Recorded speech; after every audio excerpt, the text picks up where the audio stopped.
جب تمام مشرکوں کو گڑھے میں ڈال دیا گیا تو نبی کریم صلی اللہ علیہ وآلہ وسلم اس گڑھے کے ایک کنارے پر آ کھڑے ہوئے۔ وہ وقت رات کا تھا۔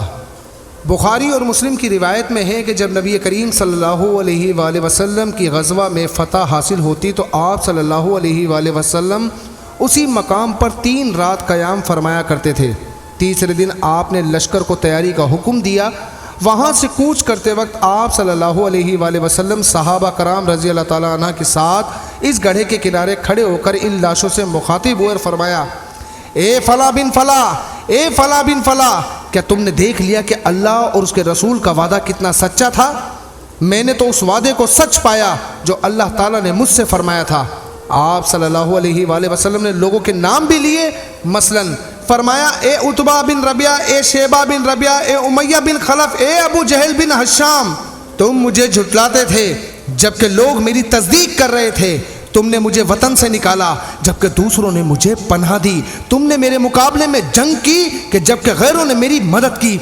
آپ صلی اللہ علیہ وآلہ وسلم کے یہ الفاظ سن کر حضرت عمر رضی اللہ تعالیٰ عنہ نے عرض کیا، اے اللہ کے رسول، آپ ان مردوں سے باتیں کر رہے ہیں جو بے روح لاشیں ہیں؟ اس کے جواب میں آپ صلی اللہ علیہ وآلہ وسلم نے ارشاد فرمایا، جو کچھ میں کہہ رہا ہوں اس کو تم لوگ اتنا نہیں سن رہے ہیں مگر یہ لوگ اب جواب نہیں دے سکتے۔ حضور نبی کریم صلی اللہ علیہ وآلہ وسلم نے فتح کی خبر مدینہ منورہ بھیج دی۔ مدینہ منورہ میں فتح کی خبر حضرت زید بن حارثہ رضی اللہ تعالیٰ عنہ لائے تھے۔ انہوں نے یہ خوشخبری بلند آواز میں یوں سنائی، اے گروہ انصار، تمہیں خوشخبری ہو، رسول اللہ صلی اللہ علیہ وآلہ وسلم کی سلامتی اور مشرکوں کے قتل گرفتاری کی، قریشی سرداروں میں سے فلاں فلاں قتل اور فلاں فلاں گرفتار ہو گئے۔ ان کے منہ سے یہ خوشخبری سن کر اللہ کے دشمن کعب بن اشرف یہودی تیش میں آ گیا اور انہیں جھٹلانے لگا۔ ساتھ اس نے کہا، اگر محمد صلی اللہ علیہ وآلہ وسلم نے ان بڑے بڑے سرماؤں کو مار ڈالا ہے تو زمین کی پشت پر رہنے سے زمین کے اندر رہنا بہتر ہے۔ فتح کی یہ خبر وہاں اس وقت پہنچی جب مدینہ منورہ میں حضور نبی کریم صلی اللہ علیہ وآلہ وسلم کی صاحبزادی وفات پا چکی تھی اور ان کے شوہر حضرت عثمان رضی اللہ تعالیٰ عنہ اور وہاں موجود صحابہ کرام ان کو دفن کر کے قبر کی مٹی برابر کر رہے تھے۔ حضرت صلی اللہ علیہ وآلہ وسلم کو جب حضرت رقیہ رضی اللہ تعالیٰ عنہ کی وفات کی اطلاع دی گئی تو ارشاد فرمایا، الحمدللہ، اللہ تعالیٰ کا شکر ہے، شریف بیٹیوں کا دفن ہونا بھی عزت کی بات ہے۔ فتح کی خبر سن کر ایک منافق بولا، اصل بات یہ ہے کہ تمہارے ساتھی شکست کھا کر تتر بتر ہو گئے ہیں اور اب وہ کبھی ایک جگہ جمع نہیں ہو سکیں گے۔ محمد صلی اللہ علیہ وآلہ وسلم بیٹھ کر آئے ہیں، اگر محمد صلی اللہ علیہ وآلہ وسلم زندہ ہوتے تو اپنی اونٹنی پر خود سوار ہوتے، مگر یہ زید ایسے بدحواس ہو رہے ہیں کہ انہیں خود بھی پتہ نہیں کہ یہ کیا کہہ رہے ہیں۔ اس پر حضرت اسامہ رضی اللہ تعالیٰ عنہ نے اس سے کہا، او اللہ کے دشمن، محمد صلی اللہ علیہ وآلہ وسلم کو آ لینے دے، پھر تجھے معلوم ہو جائے گا کسے فتح ہوئی اور کسے شکست ہوئی ہے۔ پھر نبی کریم صلی اللہ علیہ وآلہ وسلم مدینہ منورہ کی طرف روانہ ہوئے۔ راستے میں صفرا کی گھاٹی میں پہنچے تو اس جگہ آپ صلی اللہ علیہ وآلہ وسلم نے مال غنیمت تقسیم فرمایا۔ اس مال میں 150 اونٹ اور 10 گھوڑے تھے۔ اس کے علاوہ ہر قسم کا سامان، ہتھیار، کپڑے اور بے شمار کھالے، اون وغیرہ بھی اس مال غنیمت میں شامل تھا۔ یہ چیزیں مشرک تجارت کے لیے ساتھ لے آئے تھے۔ اس موقع پر آپ صلی اللہ علیہ وآلہ وسلم نے اعلان فرمایا، جس شخص نے کسی مشرک کا قتل کیا اس مشرک کا سارا سامان اس کو ملے گا، اور جس نے کسی مشرک کو گرفتار کیا وہ اسی کا قیدی ہوگا۔ آپ صلی اللہ علیہ وآلہ وسلم نے اس مال میں سے ان لوگوں کے بھی حصے نکالے جو غزوہ بدر میں حاضر نہیں ہو سکے تھے۔ یہ وہ لوگ تھے جنہیں خود نبی کریم صلی اللہ علیہ وآلہ وسلم نے کسی وجہ سے جنگ میں حصہ لینے سے روک دیا تھا، کیونکہ حضرت رقیہ رضی اللہ تعالیٰ عنہ بہت بیمار تھی اور خود حضرت عثمان رضی اللہ تعالیٰ عنہ کو چیچک نکلی ہوئی تھی۔ اس لیے آپ صلی اللہ علیہ وآلہ وسلم نے حضرت عثمان کو اصحاب بدر میں شمار فرمایا۔ اسی طرح حضرت لبابہ رضی اللہ تعالیٰ عنہ تھے، انہیں خود آپ صلی اللہ علیہ وآلہ وسلم نے مدینہ والوں کے پاس بطور محافظ چھوڑا تھا، اور حضرت عاصم بن عدی رضی اللہ تعالیٰ عنہ کو آپ صلی اللہ علیہ وآلہ وسلم نے قبا اور عالیہ والوں کے پاس چھوڑا تھا۔ اسی طرح نبی کریم صلی اللہ علیہ وآلہ وسلم نے ان لوگوں کا بھی حصہ نکالا جنہیں جاسوسی کی غرض سے بھیجا گیا تھا تاکہ وہ دشمن کی خبر لائیں۔ یہ لوگ اس وقت واپس لوٹے تھے جب جنگ ختم ہو چکی تھی۔ اسی مقام پر آپ صلی اللہ علیہ وآلہ وسلم نے قریش کے قیدیوں میں سے نضر بن حارث کو قتل کرنے کا حکم فرمایا۔ یہ شخص قرآن کریم اور حضرت صلی اللہ علیہ وآلہ وسلم کے بارے میں بہت سخت الفاظ استعمال کرتا تھا۔ اب اس بات سے یہ اندازہ کر لیں کہ غستاخ رسول کا قتل نبی علیہ السلام نے خود کہا کہ اسے قتل کر آؤ۔ اسی طرح کچھ آگے چل کر آپ نے عقبہ بن ابی معیط کے قتل کا حکم فرمایا۔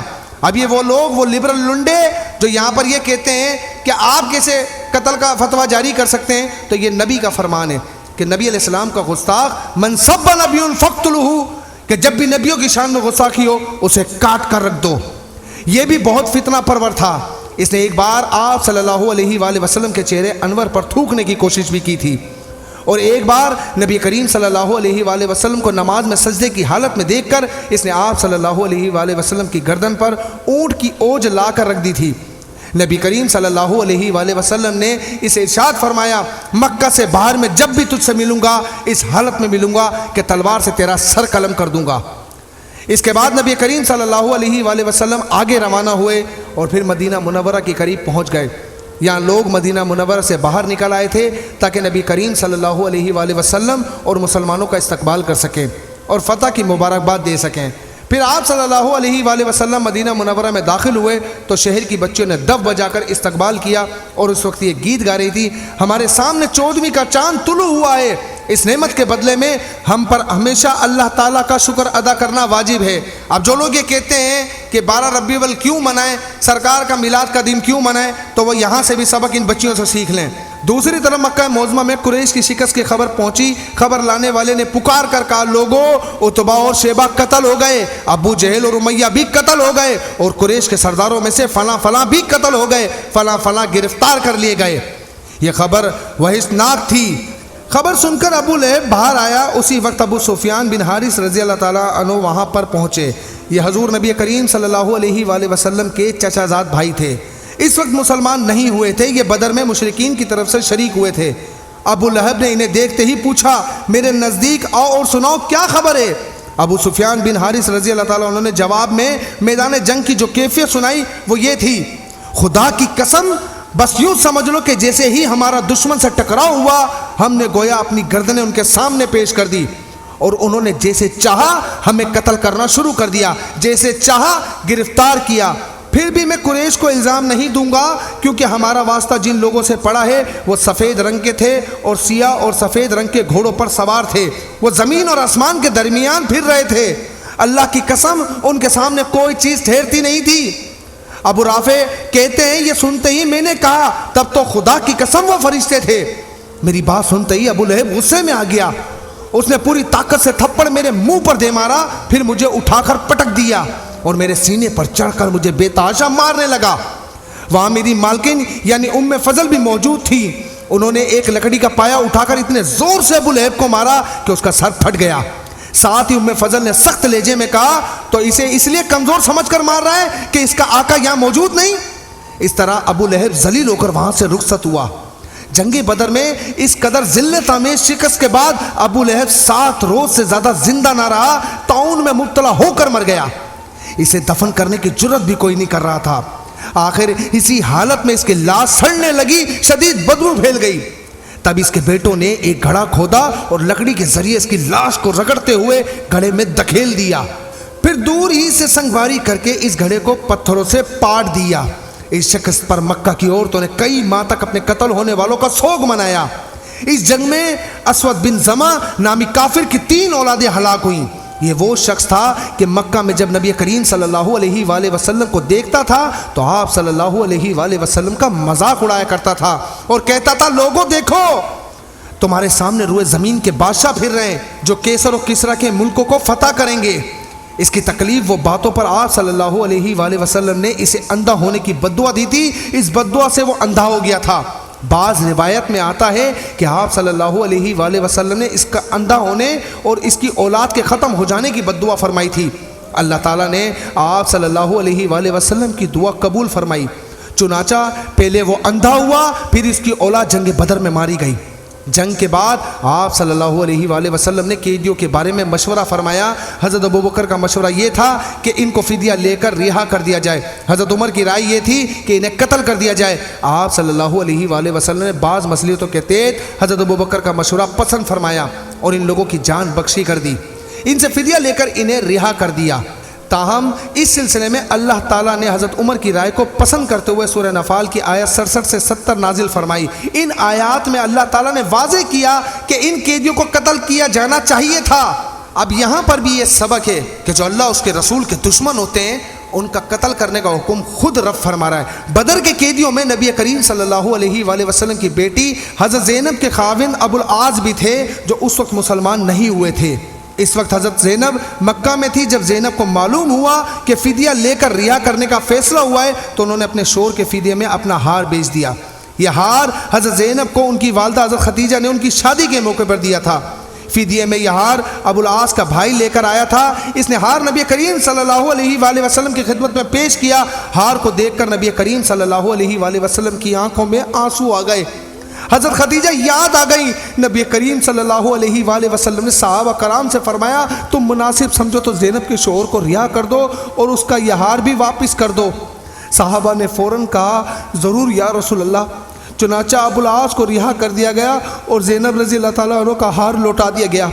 البتہ آپ نے ابو العاص سے وعدہ لیا تھا کہ مکہ جاتے ہی وہ زینب کو مدینہ بھیج دے۔